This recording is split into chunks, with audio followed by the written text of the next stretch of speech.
ringrazio di nuovo anche il Presidente Graton per questa illustrazione. Io, come già fatto in seconda commissione, cercherò in questi 5 minuti che ho a disposizione di dire un paio di cose sulla relazione che ci è stata presentata sulla legge 29/2005, perché ritengo ovviamente questo momento in cui si cerca di fare una valutazione di quelle che sono state le politiche in un settore comunque importante, anche come quello del commercio. Ritengo questi momenti molto importanti. Queste relazioni è bene che vengano fatte, ovviamente non vogliono essere momenti in cui serve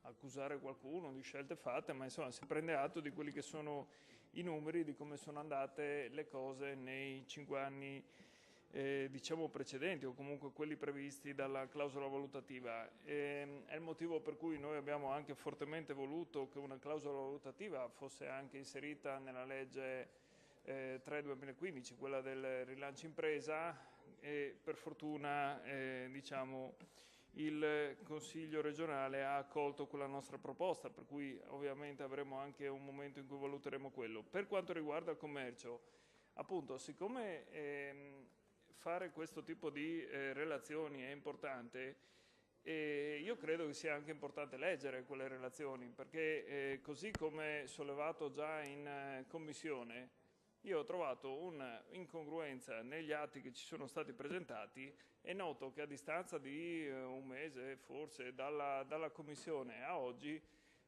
tuttora quella relazione porta a quel dato che a mio parere è errato. Se non è errato sarebbe ancora più grave.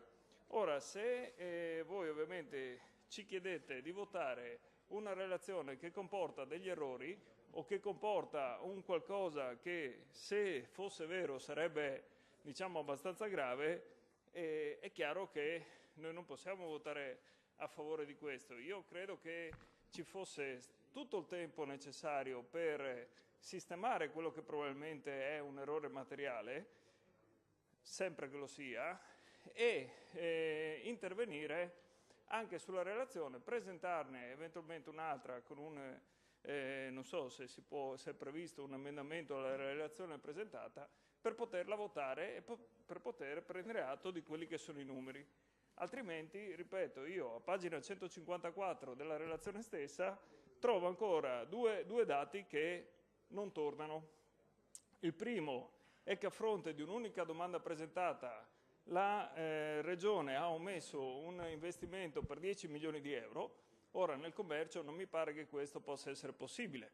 Ho chiesto spiegazioni, ero stato anche diciamo, rassicurato che mi sarebbero stati dati i dati effettivi di queste erogazioni. Questo non è avvenuto, ma comunque la relazione non è stata neanche modificata, almeno non mi pare che ci sia arrivata una modifica della stessa. La stessa cosa, sempre a pagina 154, per quanto riguarda invece l'articolo 36 del regolamento, altri investimenti previsti. Noi il dato del 2013 abbiamo un dato che ci dice che sono state presentate 137 domande, abbiamo investimenti ammessi da parte della Regione di 14 milioni 802, facendo una semplice operazione io trovo una media di 108 mila euro a investimento. Ora mi chiedo come l'articolo 96 permetta di fare investimenti per un ammontare massimo di 100.000 euro e la somma, anzi la media degli investimenti ammessi sia di 108.000. Allora è chiaro che c'è qualcosa che non va in questi dati che ci avete presentato. Quindi ritengo di nuovo, ovviamente già preannunciando quello che sarà il voto ovviamente contrario a una relazione che non si può votare con degli errori, e spero che si possa capire effettivamente cosa è successo con queste tabelle una volta per tutte. Io dico solo 2 cose riguardo il resto della relazione.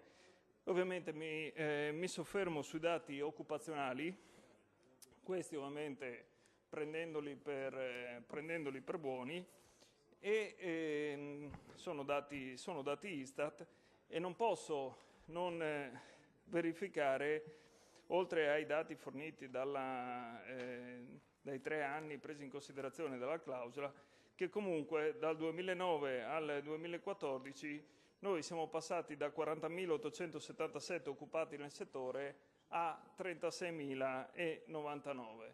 Ora, questo ovviamente è un dato che dimostra, credo in maniera inequivocabile una volta di più, due cose. La prima, che le politiche di liberalizzazione in questo settore particolare hanno portato, non posso dire alla distruzione dello stesso, ma sicuramente al licenziamento di moltissime persone e alla perdita di posti di lavoro, e ovviamente anche, vista tutta la prima parte della relazione, quindi l'aumento che c'è stato dei negozi di grande distribuzione e rispetto al piccolo commercio, è la dimostrazione che anche quelle politiche non hanno portato maggiore occupazione.